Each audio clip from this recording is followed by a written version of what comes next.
مش هطبخ قوي يعني، هعمل بس رز بالشعريه وهعمل شوربه، واميره هتعمل لنا كفته داوود باشا، وهنحمر بانيه كده زي الفل. فريده بقى اللي هتعمل لنا حاجه اسمها خليه النحل. بصوا الشيف فريده رشدي عامله لنا خليه النحل، لسه ما خلصتهاش، طلعناها من الفرن. فريده اللي طلعتها بصراحه، انا ما عملتش اي حاجه خالص، وحطيت عليها دلوقتي اللبن المكثف، فكره جواها جبنه كيري.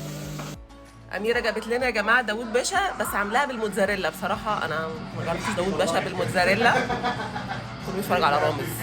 الجرب بتاع اللي فريده عملتها دي خليه النحل، هي نامت قلت اجربها بقى اقول لكم انا ايه رايي. بصوا يا جماعه المعلقه دي انا بجد، انتوا مش متخيلين انا مبسوطه بيها قد ايه. بصوا بجد في حاجات كده بجيبها للمطبخ ببقى مبسوطه بيها انبساط مش منطقي. حاسه ان المعلقه دي كده ناخد بيها واحده من خلايا النحل.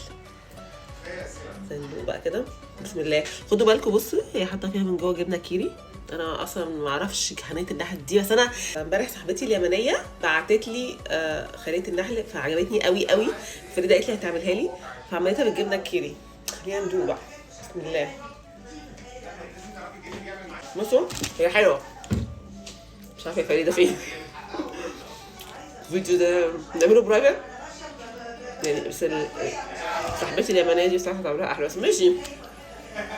دي اول تجربه لفريده، فكتر خيرها بصراحه ان هي عرفت تعملها، بس هي بصراحه طعمها حلو. نشرب بقى معاها كوبايه النسكافيه وتمام كده. دلوقتي نهى صديقتي كانت بتفطر معانا النهارده، هتدوق خليه النحل اللي فريده عاملاها.